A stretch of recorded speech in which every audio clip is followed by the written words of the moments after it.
Study with concept के इस study platform पर आपका बहुत बहुत स्वागत दोस्तों। जैसा कि हमारे द्वारा एक महासीरीज चलाई जा रही है और महासीरीज की इस श्रृंखला में आज हम स्टार्ट करते हैं दोस्तों एनसीईआरटी। दोस्तों आज हम 8th क्लास की एनसीईआरटी ज्योग्राफी इसका 5 नंबर चैप्टर देख रहे हैं, 5 नंबर चैप्टर जिसका नाम है दोस्तों उद्योग। दोस्तों ये बहुत ही महत्वपूर्ण चैप्टर है एनसीईआरटी का, 8th क्लास की एनसीईआरटी का। और आपको बताएंगे इस चैप्टर से किस प्रकार मेंस में प्री में क्वेश्चन आए। मेंस और प्री दोनों में क्वेश्चन आए, लेकिन डायरेक्ट अनडायरेक्ट रूप से दोनों तरह से आए दोस्तों। जैसे आगे बढ़ते हैं हम इसी चैप्टर में, तो यहाँ से स्टार्ट करते हैं। ये तो थोड़ा बहुत कहानी दे रखी है दोस्तों। अब यहाँ से स्टार्ट करते हैं द्वितीयक क्रियाकलाप। हमने इससे पहले चैप्टर जो था 4 नंबर का, उसमें हमने प्राथमिक क्रियाकलाप देखे थे, जिसमें कृषि संबंध जितनी भी क्रिया होती हैं वो प्राथमिक क्रियाकलाप होते हैं। अब दोस्तों हम स्टार्ट करते हैं इस चैप्टर में द्वितीय क्रियाकलाप या फिर विनिर्माण। आखिरकार विनिर्माण होता क्या है? देखो, तो विनिर्माण का मतलब होता है कि कच्चे माल को लोगों के लिए अधिक मूल्यवान मूल्य के उत्पादों के रूप में परिवर्तित करना। मतलब क्या है कि जो कच्चा माल है उसका अधिक मूल्य करने के लिए उत्पादकों में परिवर्तन करना। जैसे मान लो हम बात करते हैं, जैसे मान लेते हैं हम, जैसे गेहूं की बात करते हैं। देखो एग्जाम्पल के लिए लेते हैं हम यहाँ पे गेहूं। जैसे गेहूं की बात करते हैं, अब गेहूं तो केवल कच्चा उत्पादन है। अब गेहूं से हम क्या करेंगे दोस्तों? हम इससे आटा बनाएंगे, ठीक है। आटा बनाने के बाद फिर इसे क्या करते हैं हम? बिस्कुट बनाएंगे, और बिस्कुटों को पैक करके किसी इंडस्ट्री के द्वारा बिस्कुटों को पैक किया जाता है। उसके बाद इसे मार्केट में भेजेंगे, हम बाजार में भेजेंगे। अब जो चीज़ गेहूं था वो केवल आटा था। आटा जो था, गेहूं था, वो केवल कच्चा कच्चा उत्पाद था। लेकिन हमने जैसे आटा बनाया, आटे के बाद जैसे हमने बिस्किट बनाया। अब यहाँ पे आटा और बिस्किट ये दोनों चीज़ें क्या है? मूल्यवान हो गई। जबकि गेहूं इतना मूल्यवान नहीं था, लेकिन हमने इसमें वैल्यू एडिशन किया, मतलब मूल्यवर्धन किया। इसमें थोड़ा बहुत इसमें इन्वेस्ट किया, इनको बनाया और अच्छे से पैक किया और मार्केट में भेजा। और मार्केट में भेजा जैसे इसका मूल्य बढ़ गया। तो यही विनिर्माण की प्रक्रिया है। बस आपको एक एग्जाम्पल के द्वारा बता भी दिया, फिर से बता देता हूँ इस एग्जाम्पल में। जैसे गेहूँ में हम यहाँ पर हमने क्या लिया था दोस्तों? कच्चा माल लिया। गेहूँ क्या माना है यहाँ पे? कच्चा माल। गेहूँ से क्या बना? आटा बना। आगे हम प्रोसेस करते तो इससे बिस्किट भी बनाते हैं, और बिस्कुटों को पैक करके हम क्या बाजार में पहुंचा रहे हैं। अब यहाँ पर जो गेहूँ था वो कच्चा माल था, लेकिन हमने वैल्यू एडिशन, मतलब इसको आगे वैल्यू एडिशन किया, आटा बनाया। आटा से हमने फिर बिस्किट बनाए और उनको पैक करके बाजार में भेजा। तो मूल्य का परिवर्तन हो गया। कैसे? वैल्यू एडिशन के द्वारा मूल्य परिवर्तन हो गया। मूल्य परिवर्तन होने के साथ साथ चीज जो गेहूं की क्वालिटी वो और बढ़ गई। किसके थ्रू? बिस्किट के थ्रू। और वो बाजार में पहुंच कर वो अच्छा, मतलब लाभ भी कमाएगा। तो कहने का मतलब हमने पूरी जो बात बताई ना विनिर्माण की बताई कि वैल्यू एडिशन किस प्रकार किया जाता है चीज़ों का, वही बात है। अब इस बिस्कुट के बनने के बाद क्या है, अपनी लाइफ टाइम भी बढ़ाएगा। मतलब इसकी जो गेहूँ खराब होने की जो टाइम लाइन थी वो कम थी, लेकिन जैसे ही बिस्कुट बनेगा इसकी टाइम लाइन फिर से बढ़ेगी। तो वही चीज़ है बस। बस यही चीज़ें रखी यहाँ पे बस विनिर्माण के बारे में।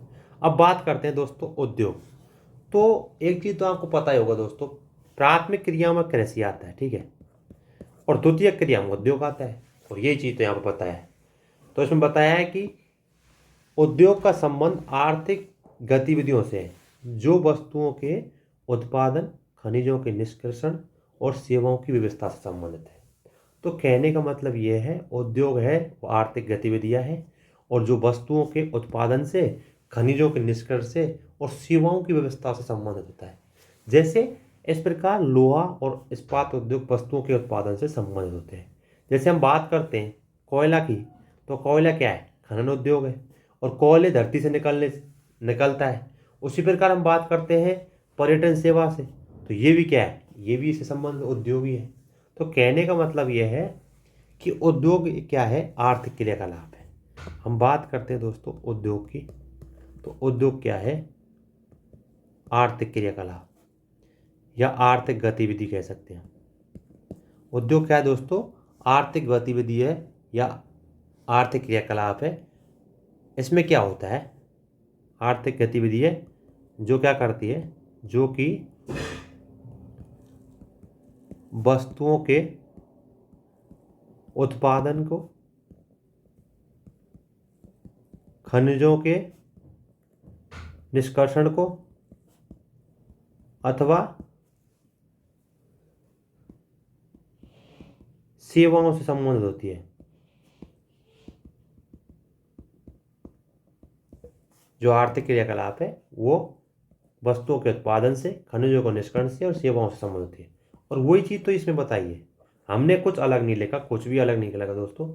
यहाँ पर वही चीज़ बताई है खनिजों के बारे में, उद्योगों के बारे में। देखो एक चीज़ दे रखी है यहाँ पे, आर्थिक गतिविधियों से वो जो खनिज है, सॉरी उद्योग है, उनका संबंध आर्थिक गतिविधियों से जो कि वस्तुओं के उत्पादन करते हैं, खनिजों का निष्कर्षण करते हैं और सेवाओं को व्यवस्थित रूप से उसे संबंध बनाते हैं। तो वही चीज़ इसमें बताई है। और इसमें एग्जाम्पल भी दे दिया लोहे का वाला, जो लोहे का दे रखा है कि इस्पात उद्योग किस प्रकार उसका उत्पादन बढ़ाता है, वही चीज़ है। अब बात करते हैं दोस्तों यहाँ पे हम उद्योगों के वर्गीकरण की। अब उद्योग का वर्गीकरण यहाँ पे किस आधार पर बांटा गया है, देखो पहला बताया गया है कच्चे माल के आधार पर, दूसरा आकार के आधार पर और तीसरा स्वामित्व के आधार पर। अब जो ये चीज़ें बताई गई नीचे, इसमें मैं आपको पहले बताता हूँ, देखो कैसे कैसे बांटा है। और देखो दोस्तों, ये बात करते हैं हम उद्योगों का वर्गीकरण, ठीक है, किस आधार पर बांटा है। आप देखो यहाँ पर, देखो यहाँ पे बांटा है, आगे बताएंगे, यहाँ पे बांटेंगे जब। पहला बांटा है कच्चे माल के आधार पर, ठीक है, कच्चे माल के आधार पर। और यहाँ कच्चे माल के आधार पर तीन चार भागों में बांटा है। पहला बांटा है दोस्तों कच्चे माल के आधार पर, पहला बांटा है कृषि पर आधारित, कृषि आधारित जो उद्योग होते हैं उन पर बांटा है। दूसरा बांटा है दोस्तों खनिज आधारित, ठीक है। और तीसरा बांटा है दोस्तों समुद्री उत्पाद के आधार पर, ठीक है। और चौथा बांटा है दोस्तों वन आधारित। ये तो चार चीजों में वर्गीकृत किया है। किसको? कच्चे माल के आधार पर उद्योगों को, कृषि आधारित, खनिज, समुद्री और वन। ये तो केवल कच्चे माल के आधार पर है। अब बात करते हैं हम दोस्तों आगे, ये तो कच्चे माल के आधार पर कर लिए। दूसरा वर्गीकरण किसके आधार पर है? दूसरा वर्गीकरण है आकार के आधार पर, ठीक है, आकार के आधार पर। तो आकार, इसमें क्या, आकार में क्या क्या देखते हैं हम? निवेश को देखते हैं, रोजगार कितना सर्जन कर रहा है उसको देखते हैं, और उत्पादन कितना हो रहा है, इसको तीनों को मिलाकर देखते हैं। अब इसमें क्या है, देखो पहला लघु आकार के उद्योग होते हैं, मतलब छोटे आकार के उद्योग, ठीक है। और दूसरा क्या है दोस्तों? बृहद, बृहद का मतलब होता है बड़ा, बृहद का मतलब दोस्तों क्या होता है? बड़ा आकार के जो उद्योग है। तो इसे दो वर्गों में बांट ले, किसके आधार पर? निवेश, रोजगार, उत्पादन। किसके आधार पर? निवेश, रोजगार, उत्पादन के आधार पर उसका आकार नाप। तो लघु और बृहद दो प्रकार के। उसी प्रकार हम बात करते हैं आगे, तीसरे किस प्रकार का बांटा है? तो तीसरा बांटा है दोस्तों स्वामित्व के आधार पर, स्वामित्व के आधार पर, स्वामित्व के आधार पर, ठीक है। अब स्वामित्व के आधार पर कौन कौन सा बांटा है, देखो पहला बांटा है दोस्तों इसमें सार्वजनिक। सार्वजनिक का मतलब होता है दोस्तों राज्य जिसका स्वामित्व करता है, राज्य स्वामित्व करता है जिसका, राज्य जिसका स्वामित्व करता है, जिसका राज्य का अधिकार होता है जिसपे। दूसरा बांटा है दोस्तों निजी क्षेत्र के आधार पर। और तीसरा बांटा है दोस्तों संयुक्त क्षेत्र के आधार पर। और चौथा बांटा है दोस्तों यहाँ पे सहकारी क्षेत्र के आधार पर, मतलब सहकार मतलब सरकारी और प्राइवेट दोनों, सहकारी कॉर्पोरेट विभाग है, मतलब ये इस प्रकार इसका स्वामित्व के आधार पर बांटा है। अब ये चीज़ें आगे देखेंगे हम, मैंने आपको पहले बता दिया कैसे बांटा है, आकार के, स्वामित्व के, फिर उसके क्या बोलते हैं कच्चे माल के आधार पर। अब आपको इसमें थोड़ा थोड़ा बता देता हूँ कैसे कैसे। देखो ये चीज़ आपको नॉर्मल समझ लेनी है और थोड़ा थोड़ा सरसरी से पढ़ लेना है बस। अब देखो हम बात करते हैं, पहली बात कर रहे थे हम कच्चे माल के आधार पर। तो देखो यहाँ पे कच्चे माल के उपयोग के आधार पर उद्योगों को कृषि आधारित उद्योग, खनिज आधारित उद्योग, समुद्री आधारित उद्योग और वन आधारित उद्योगों में बांटा है। कच्चे माल के आधार। अब बात करते हैं दोस्तों हम कृषि आधार जो उद्योग होते हैं। कच्चे माल के रूप में वनस्पति और जंतु आधारित उत्पादों का उपयोग किया जाता है कृषि उद्योग में, ठीक है। खाद्य संसाधन, वनस्पति तेल, सूती वस्त्र, डेयरी उत्पाद, चर्म उद्योग कृषि आधारित उद्योग होते हैं, बिल्कुल होते हैं। वनस्पति तेल कैसे निकालते हैं, ये भी तो कृषि से संबंधित होता है। सूती वस्त्र का भी जैसे हम बात करते हैं। डेयरी उत्पाद तो सीधी सी बात है कैसे पशुपालन से संबंधित होता है। चर्म उद्योग ये भी कृषि से संबंधित होते हैं। तो ये सभी क्या है, कृषि आधारित उद्योग है। सॉरी दोस्तों, इनसे क्या है, कृषि से कहीं ना कहीं जुड़े होते हैं। अब बात करते हैं खनिज आधारित उद्योग। ये प्राथमिक उद्योग हैं जो खनिज अयस्कों का उपयोग कच्चे माल के रूप में करते हैं। अब देखो वहाँ हम बात करते हैं कृषि पर, यहाँ बात करें दोस्तों खनिजों पर। और इन उद्योगों के उत्पाद अन्य उद्योगों के पोषक हैं या पोषण करते हैं। अयस्क से संबंधित लोहा खनिज आधारित उद्योग का उत्पाद है। अब इसका एग्जाम्पल दे दिया, उदाहरण दे दिया, कौन सा, कि जो लोहा खनिज है वो अयस्क से संबंधित या निर्मित क्या होता है, लोहा खनिज आधारित उद्योग उत्पाद होते हैं। ये बात बता दी। अब उसके बाद चीज़ें बताइए किस प्रकार लोहा जो खनिज है उससे किस प्रकार आगे विनिर्माण के लिए कच्चे माल का उपयोग किया जाता है। अब उसके बाद बताया, जैसे मशीनों की बात करते हैं, भवन निर्माण की बात करते हैं, डिब्बे बनाते हैं, रेल के डिब्बे बनाते हैं, वो किससे बनाते हैं, लोहे अयस्क बनाते हैं। तो लोहे अयस्क क्या हुआ, खनिज आधारित उद्योग। तो इस प्रकार उसका उपयोग कहाँ कहाँ किया जाता है ये देखा जाता है। इसके बाद अब बात करते हैं समुद्री आधारित उद्योग। अब देखो समुद्री आधारित उद्योग का मतलब है कि समुद्र और समुद्र से संबंधित जितनी चीजें उत्पन्न होंगी, वो कच्चा माल उत्पन्न होगा, उसी के आधार पर समुद्र के आधार पर उद्योग बन जाएंगे। वही चीज बताई यहाँ पे, सागरों और महासागरों से प्राप्त उत्पादों का उपयोग कच्चे माल के रूप में करते हैं। जैसे हम बात करते हैं तो समुद्री खाद्य प्रसंस्करण उद्योग और मत्स्य तेल निर्माण, इसके कुछ उदाहरण हैं। जैसे हम समुद्र की बात करते हैं तो उसका उदाहरण देखते हैं समुद्री आधारित उद्योगों का। जैसे मछली की पालन करते हैं।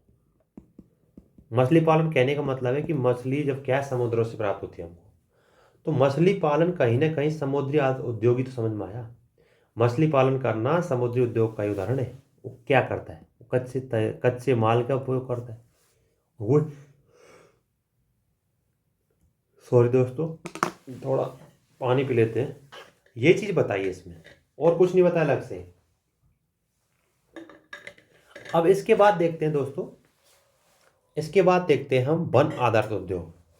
अभी हमने क्या क्या पढ़ा, देखो आपको बता देता हूँ फिर से। आपको नॉर्मल चीज़ समझ लेनी किस प्रकार, फिर आपको थोड़ा सा शॉर्ट स्वीट नोट्स बना लें। पहले हमने देखा है इसमें कृषि आधारित उद्योग, ठीक है। उसके बाद देखा है हमने खनिज आधारित उद्योग।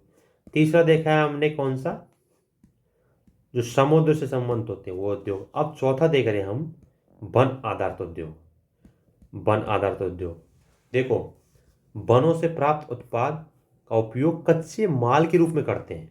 जैसे उदाहरण के लिए लुगदी, कागज, औषध रासायनिक जो होते हैं, फर्नीचर, भवन निर्माण, वनों से संबंधित होते हैं वो सभी इस व्यवहार करते हैं। तो कोई से भी उद्योग हो, ये तीनों चारों उद्योग हमने देखे हैं, कृषि, खनिज और समुद्र और वन वाले। तो ये चारों जो उद्योग है दोस्तों, ये कच्चे माल के आधार पर इनका वर्गीकरण किया गया है कि किस प्रकार कृषि से संबंधित क्रियाएं होती हैं और उनसे कच्चे माल उत्पन्न होते हैं, और उनसे किस प्रकार कृषि आधारित उद्योग उत्पन्न होते हैं। उसी प्रकार हम खनिज उद्योग की बात करते हैं, उसी प्रकार समुद्र से प्राप्त होते हैं, और वनों से तो लुगदी, लकड़ी, कागज, फर्नीचर, भवन निर्माण के लिए वनों का उपयोग किया जाता है। तो कहीं ना कहीं वन जो हैं वो कच्चे माल के रूप में उपयोग कर रहे हैं हम उनका, और उन कच्चे माल के उपयोग से हम अच्छी चीज़ें बना रहे हैं। विनिर्माण उद्योग में उसका काम आ रहा है, मैन्युफैक्चर करवा रहे हैं हम चीज़ों का। जैसे मैंने एग्जांपल आपको गेहूं का, आटे, बिस्कुट में किस प्रकार परिवर्तित होता है, किस प्रकार उसके वैल्यू एडिशन होता है, उसके मूल्य में भी परिवर्तन होता है, और उसके मूल्य के साथ साथ क्या होता है दोस्तों, उसकी जो जीवन काल है उस चीज़ का वो बढ़ जाता है, वो खराब नहीं होगा जल्दी। वही चीज़ बताया है इसमें बस। तो हमने भी आकार के आधार पर, सॉरी, कच्चे माल के आधार पर देख लिए। अब बात करते हैं दोस्तों आकार के आधार पर। आखिरकार उद्योगों को आकार के आधार पर क्यों बांटा है? आकार के आधार पर इसलिए बांटा है दोस्तों, देखो इसमें बता रखा है सीधा सा कि उद्योगों को, जो उद्योग हैं उद्योगों के आकार से तात्पर्य निवेश की गई पूंजी की राशि, नियोजित लोग की संख्या और उत्पादन की मात्रा। अब आकार को कैसे नापते हैं हम, देखो किसी उद्योग में, देखो पहली बात तो देखते हैं उसकी निवेश की राशि कितनी है, भाई उसमें निवेश कितना किया है, ठीक है, निवेश की गई पूंजी। भाई मापन किससे करेंगे हम, मापन इसी चीज से करेंगे भाई निवेश कितना कर रहे हैं। दूसरा देखते हैं हमें नियोजित लोग कितना काम कर रहे हैं, जो बिल्कुल लीगल है, जिनका डाटा है, जिस भी क्षेत्र में काम कर रहे हैं, जिस भी इंडस्ट्री में काम कर रहे हैं, उनका नियोजित हो, उनका डाटा होना चाहिए, अनियोजित नहीं होना चाहिए। कहने का मतलब है श्रमिक जो होते हैं संगठित हो, असंगठित नहीं, जिनका नाम ही नहीं है वहाँ पे और काम भी करते हो, देखो ये। और तीसरी चीज देखते हैं हम उत्पादन कितना हो रहा है, जिस भी इंडस्ट्री में काम हो रहा है उसकी उत्पादन की मात्रा कितनी है, और उसके आधार पर हम आकार को निर्धारित करते हैं। तो वही चीज़ है बस इसमें। और आकार के आधार पर हमने दो भागों में बांटा है, एक लघु, लघु उद्योग का मतलब है छोटा, एक बृहद मतलब बड़ा। कुटीर या घरेलू उद्योग जो होते हैं छोटे पैमाने के होते हैं, और जिसमें दस्तकारों के उत्पादों का निर्माण हाथों से होता है। टोकरी, बुनाई, मिट्टी के बर्तन, हस्त निर्मित कुटीर उद्योग के बड़े उदाहरण हैं। जैसे हम बात करते हैं, जैसे माचिस की तीली बनाने वाले, बीड़ी बनाने वाले, देखो कुटीर उद्योग में क्या कहते हैं, देखो आपको बताता हूँ, नॉर्मल चीज़ों को समझ लेते हैं बस। देखो कुटीर उद्योग में देखो क्या कहते हैं, जैसे बात करते हैं हम टोकरी बनाने वाले, बुनाई करने वाले, बर्तन बनाने वाले, मिट्टी के जो बर्तन बनाते हैं वो कहीं ना कहीं कुटीर उद्योग का काम करते हैं। तो वही चीज़ें हाथों से बनाए जाते हैं, वही एग्जाम्पल आ गए। और बड़े पैमाने के उद्योग जो बड़ी मात्रा में वस्तुओं का उत्पादन करते हैं, छोटी वस्तुओं के से ज़्यादा, छोटे उद्योगों से ज़्यादा बड़े पैमाने पर उत्पादन करते हैं। और ये क्या करते हैं फिर, ये पूंजी और प्रौद्योगिकी का उपयोग ज़्यादा करते हैं, जबकि छोटे पैमाने के उद्योग वाले हैं वो कम करते हैं, यही बताया इसमें। और उच्च स्तरीय इनकी प्रौद्योगिकी होती है। इसमें बताया कि रेशम बुनाई का, खाद्य प्रसंस्करण का उद्योग लघु पैमाने पर होता है, और ऑटोमोबाइल और भारी मशीनों का उत्पादन बड़े पैमाने पर होता है। तो जो ऑटोमोबाइल है दोस्तों, देखो आपको एग्जांपल देता हूँ मैं, सॉरी, देखो एग्जांपल देता हूँ मैं आपको, यहाँ पर देख, एक तो है लघु उद्योग और एक है बृहद उद्योग, ठीक है, बृहद मतलब बड़ा। तो बृहद उद्योग में तो जैसे ऑटोमोबाइल है, ऑटोमोबाइल और भारी मशीनों का उत्पादन होता है, ये तो क्या बड़े पैमाने पर। छोटे पैमाने पर कौन कौन सा है, जैसे रेशम की बुनाई की जाती है, ठीक है, और फूड प्रोसेसिंग, खाद्य प्रसंस्करण की जो बात करते हैं हम, ये क्या छोटे पैमाने पर होते हैं, छोटे छोटे पैमाने पर। तो वही चीज़ आप यहाँ पर दो आकार बता दिए, आकार के आधार बता दिए।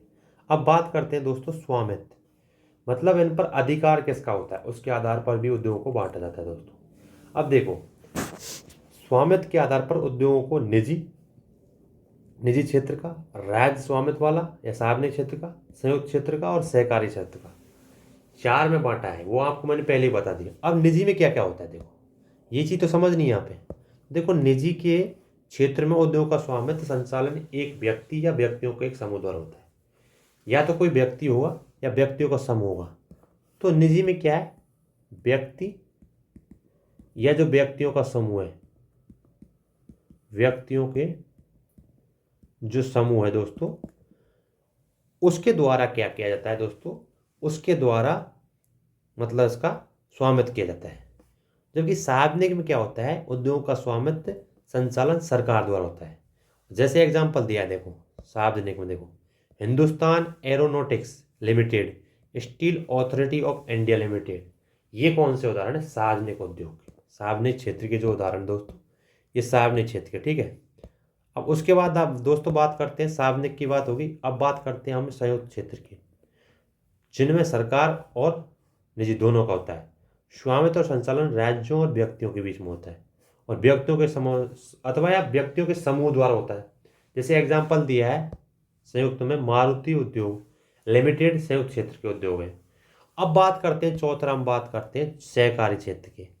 और सहकारी क्षेत्र की मतलब स्वामित्व और संचालन कच्चे माल के उत्पादों और पूर्तिकर्ताओं, जो कच्चे माल उत्पादन करते हैं या उनकी पूर्ति सप्लाई करते हैं, ये दोनों, इनका इनका स्वामित्व होता है, इनका संचालन करने वालों का दोनों का। जैसे मतलब कोई आदमी अपने कच्चे माल की सप्लाई कर रहा है उनका, और जो आदमी पूर्ति करवा रहा है वहाँ पे उत्पादन कर रहा है उनका, दोनों तरफ से क्या है उनका स्वामित्व होता है दोनों का।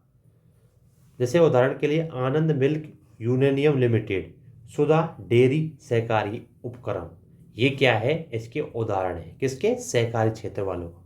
तो आपको एग्जाम्पल भी ध्यान रखेंगे किस प्रकार सहकारी क्षेत्र के उद्योग है, किस प्रकार निजी क्षेत्र है, किस प्रकार यहाँ पे हम संयुक्त क्षेत्र की बात करते हैं, किस प्रकार यहाँ साधने की बात करते हैं।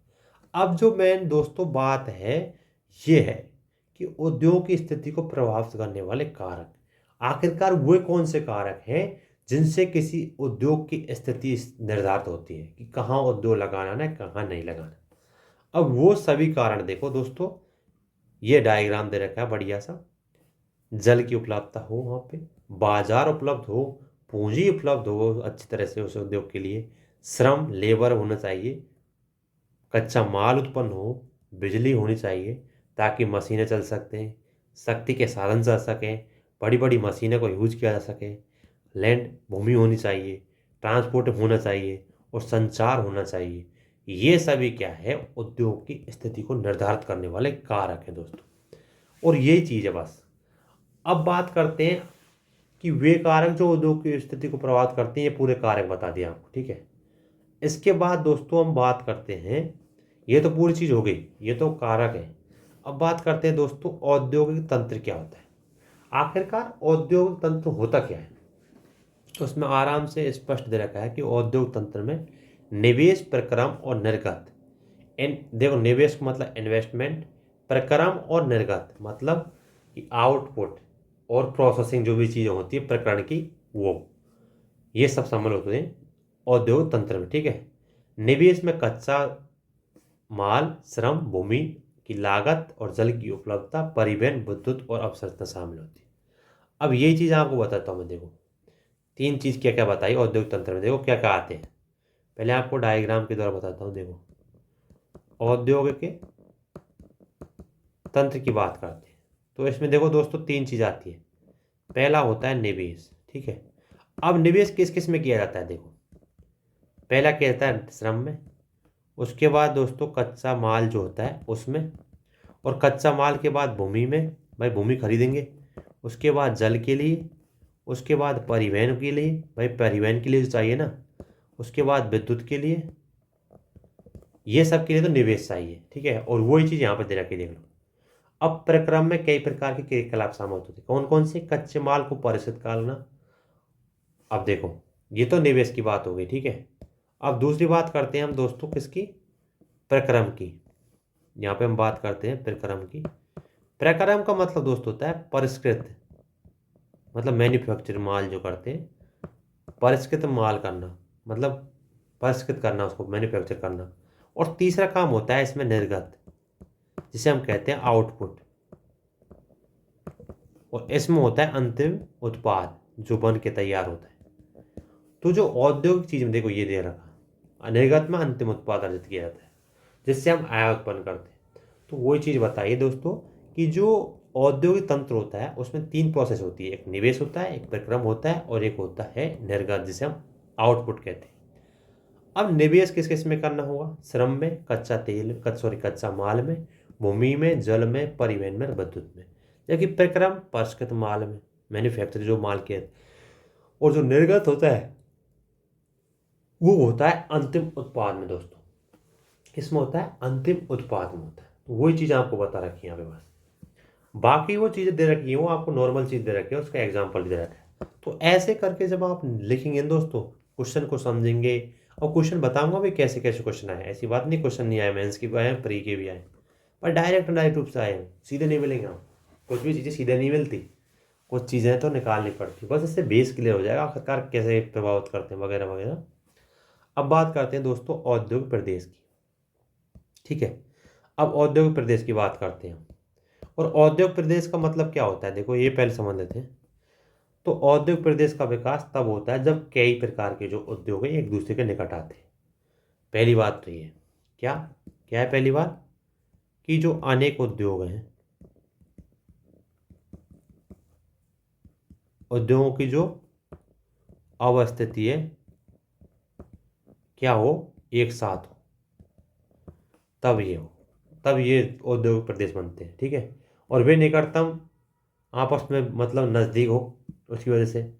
और प्रमुख औद्योगिक प्रदेश में पूर्वोत्तर अमेरिका, एग्जाम्पल दे रखा है आपको, पूर्वोत्तर अमेरिका, पश्चिमी और मध्य यूरोप की बात करते हैं, पूर्व यूरोप की बात करते हैं, पूर्वी एशिया की बात करते हैं। मुख्य जो औद्योगिक प्रदेश हैं उसमें शीतोष्ण कटिबंधीय क्षेत्र, समुद्री पत्तन के समय विशेष प्रकार के कोयला क्षेत्र, ये सभी चीज़ें आती है दोस्तों। ठीक है, ये चीज़ें आपको ध्यान रखनी है बस। और अब देखो इसमें जो है मानचित्र दे रखा है दोस्तों, ये इसमें क्या औद्योगिक प्रदेश दे रखे हैं। विश्व के जो औद्योगिक प्रदेश है दोस्तों, औद्योगिक प्रदेश है वो दे रखा है, जैसे ब्लैक में दे रखा है ना यहाँ पे औद्योगिक प्रदेश। देखो ब्लैक में, ये देखो, ये पूरे मैप में विश्व भर में देखो, ये भारत में, ये देखो उत्तरी अमेरिका में, ये दक्षिणी अमेरिका में दे रखा है। ठीक है, औद्योगिक प्रदेश है। बाकी जो दे रखा है ये औद्योगिक पट्टियाँ हैं, जैसे कलर में दे रखी है, ये औद्योगिक पट्टियाँ हैं ये। ठीक है, आगे बात करते हैं दोस्तों। तो आगे हम बात करते हैं, वो तो हमने की विश्व के लेवल की, हम ये जो बात की है ना हमने यहाँ पे, ये बात की है औद्योगिक प्रदेशों की, तो ये तो विश्व के लेवल की है कि अमेरिका की जो पश्चिमी और मध्य यूरोप की, पूर्वी यूरोप की, पूर्वी एशिया की, और उनका जो क्लाइमेट है उसका बता दिया कि शीतोष्ण कटिबंधीय क्षेत्रों में, समुद्री पत्तनों के समीप, और विशेष प्रकार के जो कोयला की जो खादान है उनमें क्या औद्योगिक गतिविधियों को किया जाता है। ये तो बताइए विश्व के लेवल की, और ये आपको मानचित्र में दिखा भी दिया है। तो मानचित्र को आपको देख लेना है एक बार, और मानचित्र को देखने के बाद आप चीज़ों को देखेंगे कि किस प्रकार विश्व भर में किस प्रकार इनका विस्तार किया जा रहा है, और विस्तार हो भी रहा है, किया जा रहा, वो तो है ही है। सरकार द्वारा अपने समय समय पर विश्व की सरकारों के द्वारा, भारत की सरकारों के द्वारा अपने हिसाब से कार्य किए जाते हैं, और किस प्रकार वो परिवर्तन किस प्रकार हो रहा है। आजकल जो उद्योग हैं वो कच्चे माल से दूर भी होते हैं। ऐसी बात नहीं कि पहले की तरह कि भाई कच्चे माल के नज़दीक होंगे, और वो क्वेश्चन आया भी है मेंस में, वो आपको बताएंगे दोस्तों। अब उससे पहले चीज़ें देख लेते हैं। अब भारत की बात करते हैं औद्योगिक प्रदेशों में। तो भारत में दोस्तों क्या कहें, देखो, तो एक भारत में मुंबई पुणे समूह, मुंबई और पुणे में है, जिसमें बेंगलोर, तमिलनाडु प्रदेश, हुगली प्रदेश, अहमदाबाद और वडोदरा प्रदेश, छोटा नागपुर का औद्योगिक प्रदेश, विशाखापट्टनम और गुट्टूर गंटूर जो है उसका बात करते हैं। उसी प्रकार गुड़गांव और दिल्ली मेरठ वाला औद्योगिक प्रदेश। उसके बाद लास्ट में आता है कोलम तिरुवनंतपुरम औद्योगिक प्रदेश। ये तो इंडिया के लेवल पे, और वो मैंने पहले बताया वो विश्व के लेवल के थे। तो ये तो है दोस्तों, ये जो दे रखे हैं, ये दे रखे हैं, ये तो है भारत के लेवल पर। ठीक है, और मैंने आपको ऊपर जो बताया था ना ये वाला, ये जो चीज़ है ना सब, ये क्या है, विश्व के लेवल पर है। और ये मानचित्र ने भी बता दिया आपको, देख लो, ये मानचित्र को आपको पढ़ लेना है। जैसे ये पूरा दे रखा है सिग्नल, मतलब सिंबल दे रखा है किस प्रकार विश्व के औद्योगिक क्षेत्र है, और किस प्रकार विश्व की औद्योगिक पट्टियाँ हैं जहाँ पर औद्योगिक धंधे ज़्यादा हैं। उसके बाद बात करते हैं, ये छोटी सी केस स्टडी है, आपको पढ़ लेना है दोस्तों, एक नॉलेज के लिए। ठीक है, ये केस स्टडी दे रखी है, इसको आपको पढ़ लेना है। भोपाल की त्रासदी हुई थी 1984 में, उसके बारे में बताया किस प्रकार वहाँ पर यूनियन कार्बोहाइड्रेट फैक्ट्री थी कोई, उसमें से गैस लीक हो गई थी, और गैस कौन सी थी, मेथेनाइल आइसोसाइनेट, MIC, ये कोई करके थी गैस, उसकी वजह से बहुत लोगों की मौत हुई थी वहाँ, वही बताया। उसके बाद दोस्तों हम बात करते हैं उद्योगों के जो वितरण है उसकी बात करते हैं हम। उद्योगों का वितरण किस प्रकार होता है उसकी बात करते हैं दोस्तों। ठीक है, अब देखो, इससे पहले हम दोस्तों बॉक्स में कोई चीज़ दे रखी होती है, वो बहुत ही महत्वपूर्ण होती है, और यही तो मेरी बात है यहाँ पे, जो ये बॉक्सों से इससे क्वेश्चन भी आए दोस्तों। अब ये सनराइज उद्योग क्या होते हैं, अब ये क्वेश्चन प्री में आया हुआ है, UPSC में क्वेश्चन पूछा गया है, मुझे ईयर्स का पता नहीं है, लेकिन ये क्वेश्चन दोस्तों UPSC प्रीलिम्स में पूछा गया है, ये तो मुझे पक्का पता है। अब ईयर का मुझे पता नहीं है, पर ये क्वेश्चन प्रीलिम्स से जरूर पूछा गया है। सनराइज उद्योग के बारे में कुछ करके था, और उसमें ऑप्शन दे रखे थे, इसी प्रकार यहाँ दे रखा है, जैसे सूचना प्रौद्योगिकी, जो सनराइज का मतलब है जो सन की तरफ उजागर हो रहे हैं वर्तमान में। तो अब क्या बात कर रहे हैं हम कि जैसे सूचना प्रौद्योगिकी का जमाना चल रहा है, IT का जमाना इस टाइम चल रहा है, कि जो टेक्नोलॉजी है वो किस प्रकार बढ़ रही है। तो कहीं ना कहीं टेक्नोलॉजी नए उद्योगों को प्रोत्साहन कर रही है। तो सनराइज का मतलब यही होता है कि नया देखना चीज़ों को। स्वास्थ्य के क्षेत्र में हम बात करते हैं, ज्ञान के संबंध उद्योग। स्वास्थ्य में देखो हम कैसे प्रकार नए टेक्नोलॉजी का उपयोग कर रहे हैं, सभी तरह की मशीनें बन रही हैं। तो किस प्रकार वो नए भविष्य के जो कहते नहीं है कि भविष्य का एक ईंधन होता है, उसी प्रकार ये भविष्य की क्या उद्योग है। सनराइज का मतलब यही है, सूर्य का उदय होना है। सनराइज वही होता है उसी से, तो वही है कि सूचना प्रौद्योगिकी, स्वास्थ्य लाभ और ज्ञान से संबंधित जितने भी उद्योग हैं वो सनराइज उद्योग में आते हैं। और ये क्वेश्चन पूछता रहा यूपीएससी फ्री में। बस ये चीज़ ध्यान रखनी है आपको, और प्रीलिम्स के क्वेश्चन देखने हैं, मेंस के क्वेश्चन देखने हैं आपको। उसके बाद बात करते हैं उद्योगों के वितरण की। अब देखो, विश्व के प्रमुख उद्योग जैसे लौह इस्पात उद्योग है, सूती वस्त्र उद्योग है, सूचना प्रौद्योगिकी उद्योग है। लोहा इस्पात उद्योग, वस्त्र उद्योग काफी पुराने हैं, जबकि सूचना प्रौद्योगिकी नया है और उभरता हुआ है, और इसीलिए इसे सनराइज उद्योग भी कहते हैं। उसके बाद देखते हैं हम कि वे देश जिनमें लोहा इस्पात उद्योग अवस्थित होते हैं। लोहा इस्पात उद्योग के लिए देखो, जर्मनी, संयुक्त राज्य अमेरिका जैसे यूएसए कहते हैं हम, चीन, जापान और रूस होता है, ये लोहे वाले में। वस्त्र उद्योग में कौन कौन सा है? भारत, हांगकांग, दक्षिणी कोरिया, जापान और ताइवान। और सूचना प्रौद्योगिकी के मुख्य केंद्र कौन से? मध्यवर्ती कैलिफोर्निया की सिलिकॉन सिटी और भारत में बेंगलोर। अब ये तीनों उद्योग के बता दिए किस प्रकार। देखो, पहला बताया दोस्तों, पहला बताया है लोहे इस्पात उद्योग के बारे में, ठीक है, और ये विश्व के लेवल पर बता दिया, भारत के लेवल पर बता दिया। बात करते हैं फिर वस्त्र उद्योग की, फिर बात करते हैं सनराइज जो उद्योग थे उनकी बात करते हैं किस प्रकार भारत में और यूएसए में दोनों शहरों को बता दिया, ठीक है। तो ये उद्योगों का क्या है, वर्गीकरण है। अब बात करते हैं दोस्तों एक ब्रैकेट में फिर से चीज़ें आ गई, शब्दावली है, टर्मिनोलॉजी। अब इस टर्मिनोलॉजी को भी क्वेश्चन को पूछ लेंगे आपसे, तो ये चीज़ें आपको ध्यान रखनी दोस्तों, और ये ज़रूरी है आपको ध्यान रखना। देखो, टर्मिनोलॉजी क्या है दोस्तों? प्रगलन, यह एक ऐसी प्रक्रिया है जिसमें धातुओं को उसके अयस्कों द्वारा गलनांक बिंदुओं से अधिक तपाकर निष्कासित किया जाता है। क्या है ये? धातुओं को पिघाल कर, अयस्कों को पिघाल कर उसको नई शेप देना कहने का मतलब, उसके लिए एक विधि है, प्रगलन विधि कहते हैं इसे। अब बात करते हैं दोस्तों हम किसकी बात करते हैं दोस्तों हम अब बात करते हैं किसकी? तो अब बात करते हैं लोह इस्पात उद्योग की, ठीक है। ये दे रखा है लोह इस्पात उद्योग, और लोह इस्पात उद्योग की हम बात करते हैं दोस्तों, तो ये एक चीज़ आपको ध्यान रखनी है इसमें। क्या ध्यान रखनी है दोस्तों? चीज़ क्या है कि आप जब लोह इस्पात उद्योग की बात करते हैं तो उसमें देखो अब क्या दे रखा है यहाँ पे।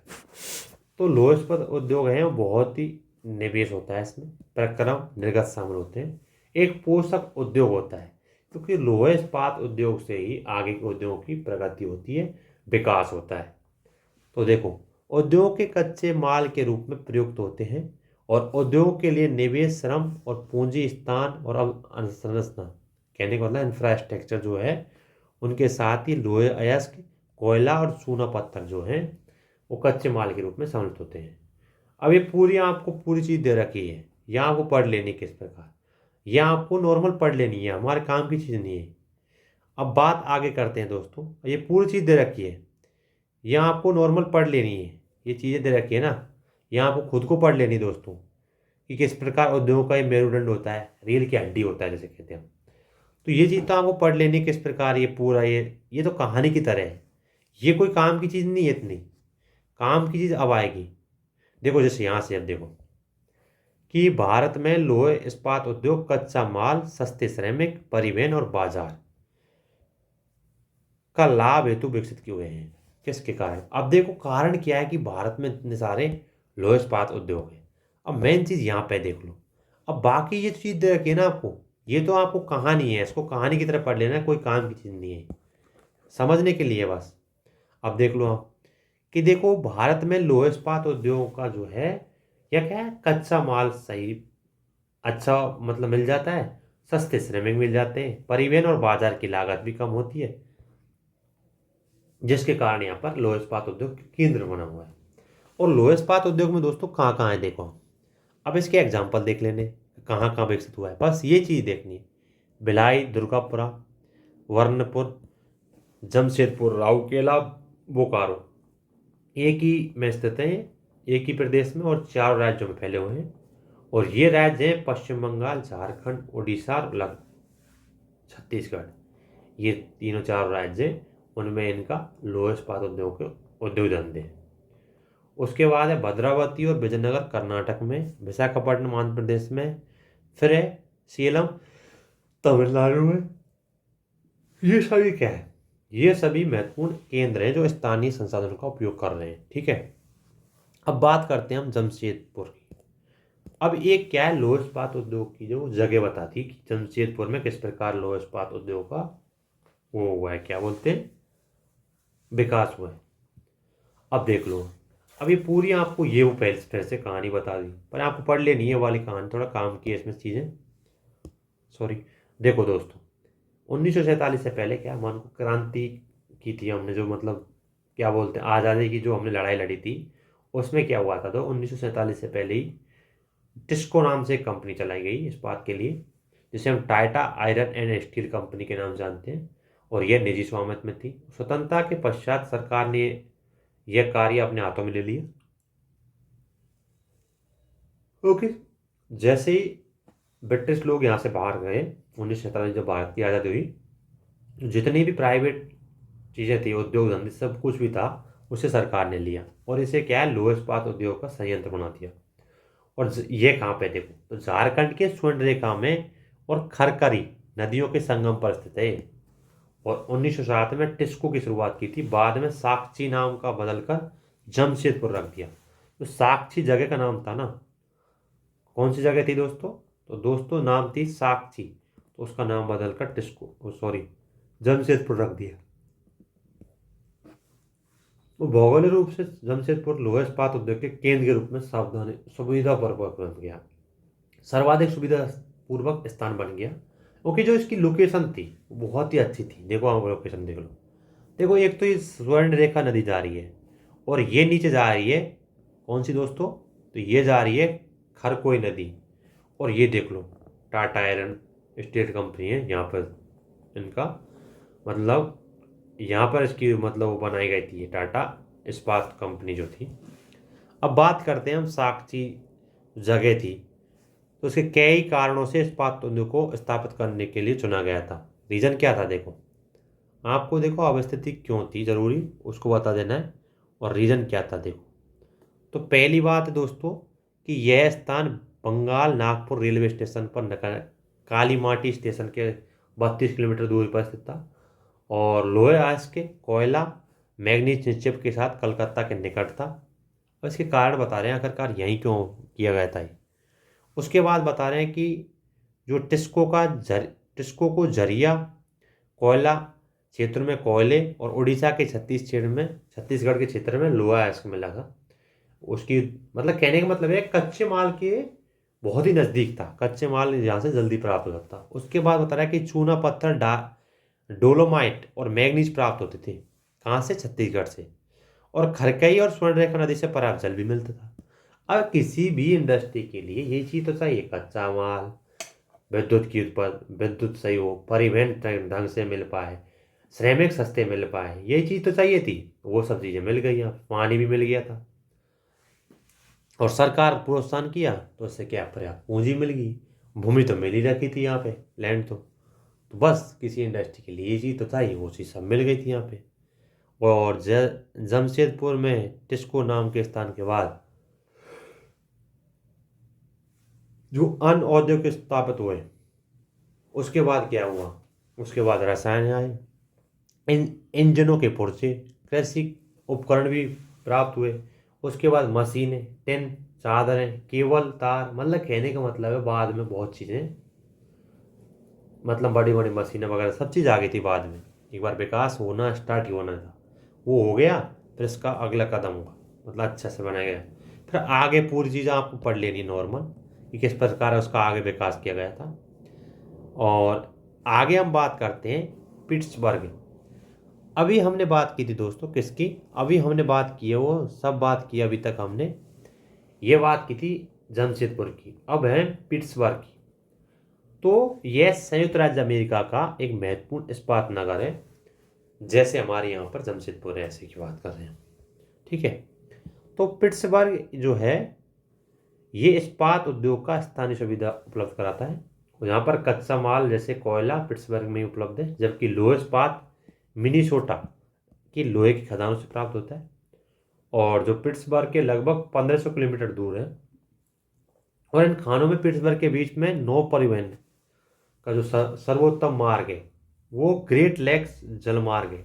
तो क्या है कि जो कच्चा माल उत्पन्न वो मिलता है वो नौ परिवहन के माध्यम से ट्रांसपोर्टम हो रहा है। यहाँ पे ट्रांसफॉर्म हो रहा है, मतलब परिवहन की वजह से माल मिल पा रहा है, कच्चा माल जो है वो मिल पा रहा है, उपलब्ध हो पा रहा है हमको टाइम पे, वही बताया पूरा।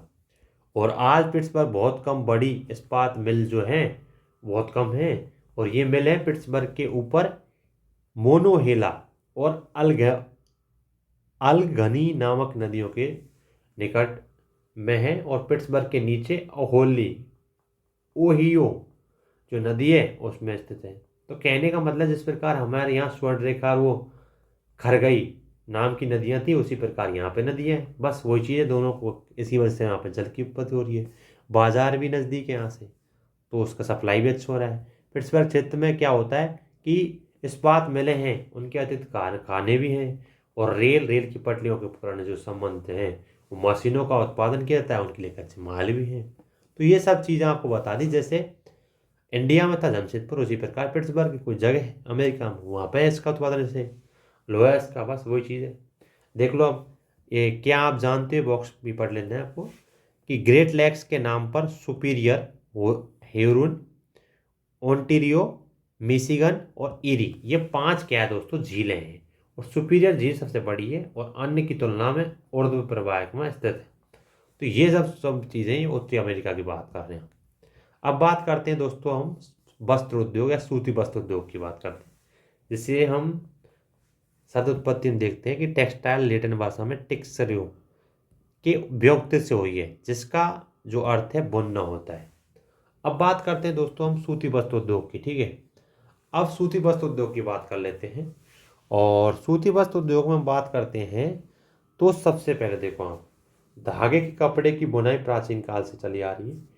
कपास, ऊन, सिल्क, जूट और पटसन का प्रयोग वस्त्र उद्योग के निर्माण में करते हैं हम। और उद्योगों के लाए गए कच्चे माल के आधार पर वस्त्र उद्योग का क्या किया जाता है, वर्गीकरण किया जाता है, बांटा जाता है। और रेसे वस्त्र उद्योग के कच्चे माल होते हैं और रेसे प्राकृतिक और मानव निर्मित होते हैं। ये नॉर्मल चीज़ें आपको पढ़ लेनी है, इसमें कोई अलग से कुछ नहीं पढ़ना। फिर प्राकृतिक रेसे कौन से होते हैं और मानव निर्मित कौन से होते हैं, ये बहुत महत्वपूर्ण है।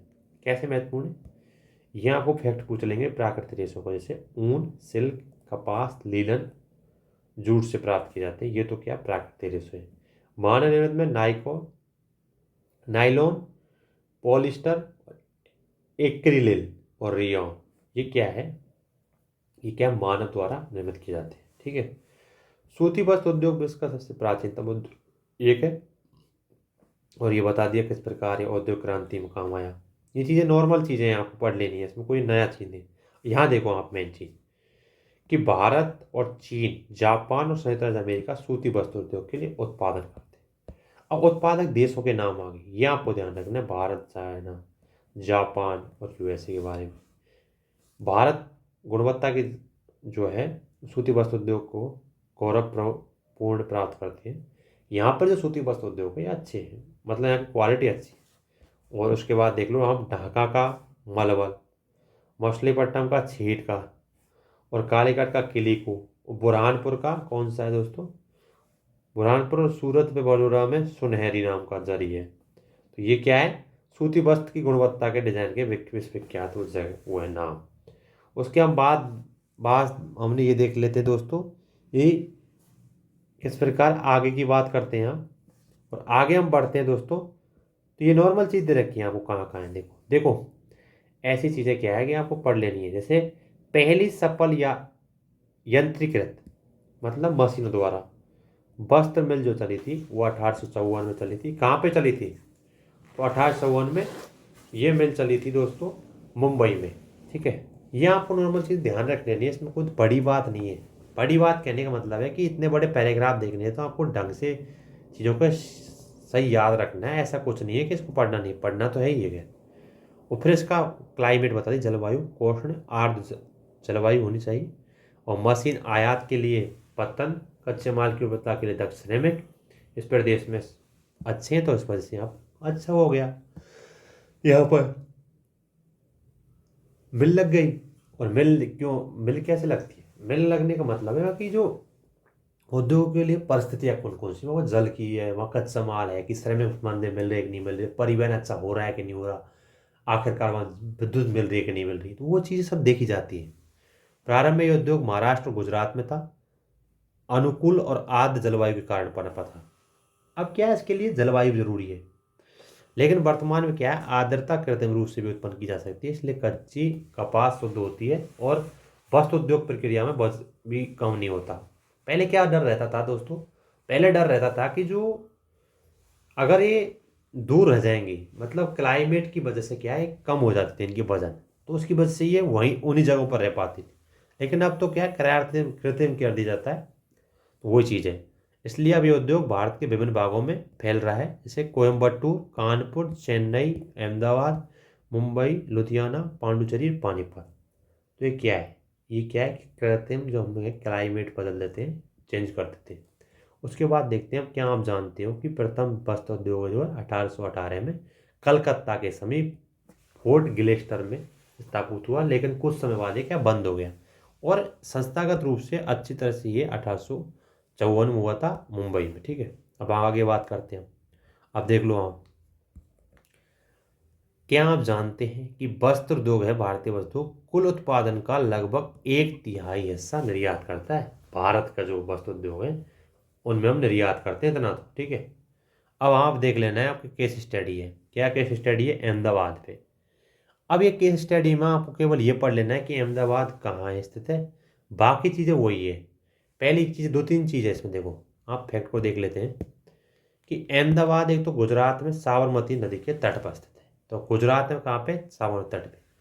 1859 में यहाँ पहली सूती बस क्या मिल लगी थी, और सिगी है मुंबई के बाद भारत का सबसे बड़ा वस्त्र निर्माण नगर बन गया। और अहमदाबाद जो है भारत का मैनचेस्टर है।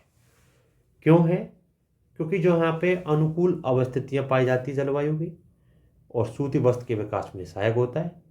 और अहमदाबाद कपास के लिए उत्पन्न होने वाले बहुत ही निकट स्थित है, क्योंकि कच्चा जो है कपास की जो कच्चा माल है वो उत्पन्न आसानी से हो जाता है। और जलवायु है कताई बुनाई के आदर्श पर सपाट भी है, मतलब क्या बोलते हैं, आदर्श भी है। और भूमि सपाट है, तो यहाँ पे क्या है कि तो भूमि है वो आसानी से उपलब्ध हो जाती है मिलों को, मतलब वहाँ के जो उत्पादन है वो अच्छा हो पाता है। इसके अलावा दोस्तों हम बात करते हैं तो गुजरात और महाराष्ट्र में घनी आबादी भी होती है, तो वहाँ श्रमिक भी होते हैं, वो भी अच्छे मिल पाते हैं। फिर वहाँ की सड़कें हैं वो भी अच्छी हैं, तो वहाँ का परिवहन भी अच्छा है। इधर रखें आपको नॉर्मल, बाजार भी अच्छे तक पहुँच है। इसके अलावा मशीनें भी ठीक ठाक उपलब्ध हो रही है। तो ये चीज़ आपको देख लेनी बस। ये एक केस स्टडी है तो अहमदाबाद की सूती वस्त्र उद्योग में। दूसरी बात करते हैं हम ओसाका की। ओसाका क्या है, जापान का भी एक महत्वपूर्ण शहर है वस्त्र उद्योग के लिए, जिसे हम जापान का मैनचेस्टर कहते हैं। यहाँ पे भी क्या है कि भौगोलिक परिस्थितियों के कारण यहाँ पे भी उत्पादन अच्छा होता है। और अच्छा उत्पादन होने के कारण इसके अलावा यहाँ पे क्या है, देखो दोस्तों, यहाँ की जलवायु भी ऐसी अच्छी है, कोर्ट आर्द्र जलवायु। यहाँ आपको पढ़ लेनी नॉर्मल, मैं आपको बता रहा हूँ, थोड़ा सेंट देखिए। कोष्ण आर्द्र जलवायु थी, मतलब है। और इससे क्या है कि जो कताई और बुनाई है वो बहुत अच्छे उपयुक्त होते हैं। और यहाँ की जोडो नदी है, जिसकी वजह से यहाँ जल भी उत्पन्न होता है, और श्रमिक है वो भी आसानी से उपलब्ध हो जाते हैं। और बंदरगाह है, इस कारण यहाँ कच्चे माल का आयात और वस्तुओं का निर्यात करने में सुविधा उत्पन्न होती है। इसके बाद दोस्तों हम बात करते हैं कि कपास जो है कहाँ है, देखो कपास जो है मिस्र, भारत और चीन, यूएसए से आयात की जाती है। कपास कहाँ कहाँ से? मिस्र से, भारत से, चीन से और यूएसए से क्या आयात की जाती है। और परिष्कृत उत्पाद जो है अधिकांश से निर्यात किया जाता है, मतलब बनाने के बाद क्या निर्यात किया जाता है। उच्च गुणवत्ता और कम वजन की मूल्य की होने के कारण अच्छा बाजार है। यद्यपि देश का यह एक महत्वपूर्ण उद्योग है, लेकिन हाल ही में ओसाका सूती वस्त्र उद्योग है उसके स्थान पर अब क्या है, धीरे धीरे लोह इस्पात, मशीनरी, जहाजरानी, ऑटोमोबाइल की जो है ये क्या है, उपकरण बनाए जा रहे हैं। अब पहले क्या था, ओसाका केवल सूती वस्त्र उद्योग के लिए प्रसिद्ध था, लेकिन अब धीरे धीरे समय की मांग के अनुसार ये चीज़ें बदलती जा रही है। ठीक है, उसके बाद दोस्तों हम ये चैप्टर दोस्तों अब खत्म हो जाता है। तो दोस्तों सीधी सी बात क्या है इसमें, देखो सबसे बड़ी बात इसमें है क्या है, तो आपको बताता हूँ। इसमें एक क्वेश्चन आया था मेंस का, उसे और बताता हूँ आपको जब चीज़ें समझ में आने लगी। क्वेश्चन क्या था मेंस का, देखो दोस्तों आपको क्वेश्चन बताता हूँ। क्वेश्चन ये था, ये यूपीएससी मेंस का क्वेश्चन है और जीएस फर्स्ट में आया था। ज्योग्राफी का जो क्वेश्चन आते हैं जीएस फर्स्ट में, वो उनमें से एक था। क्वेश्चन था कि जो वर्तमान में लोहे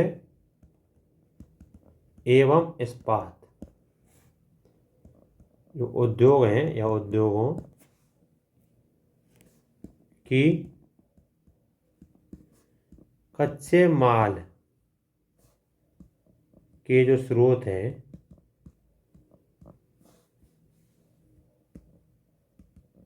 से दूर, ये उद्योग जो हैं कच्चे माल से दूर स्थित या स्थिति का उदाहरण देने सहित कारण बताइए। क्वेश्चन क्या कह रहा है, और क्वेश्चन है 150 वर्ड्स का है, 10 मार्क्स का है। ठीक है, क्वेश्चन कह रहा है कि वर्तमान में लोहा और इस्पात उद्योगों के कच्चे माल के स्रोत की दूर स्थित है। मतलब क्या है कि आजकल क्या है, पहले की तरह नहीं है कि पास नज़दीक स्थित हो कच्चे माल के, लेकिन अब क्या दूर स्थित हो रहे हैं। तो कारण बताइए उदाहरण द्वारा, वही चीज़ आपसे पूछा है क्वेश्चन। तो क्यों, क्या कारण है, तो ये आपको मैंने बताया भी था कि आजकल क्या है कि जरूरत इसलिए नहीं है कि जैसे मान लें हम बात करते हैं कृत्रिम जलवायु क्लाइमेट चेंज कर सकते हैं, उसके कारण क्या है जो लोहे इस्पात उद्योग है उसके लिए भी ज़रूरी होता है ये चीज़ें। तो वही चीज़ बताइए। उसके अलावा टेक्नोलॉजी हर जगह पहुँच चुकी है। उसके अलावा श्रमिक की बात करते तो मशीनों के द्वारा बहुत चीज़ें काम हो जाती हैं। तो कहीं ना कहीं वही चीज़ हमको बतानी है उदाहरण द्वारा। ठीक है, ये 2000 मुझे एग्जाम को पता नहीं है, लेकिन यूपीएससी में क्वेश्चन पूछा है और ये जीएस फर्स्ट में पूछा है दोस्तों।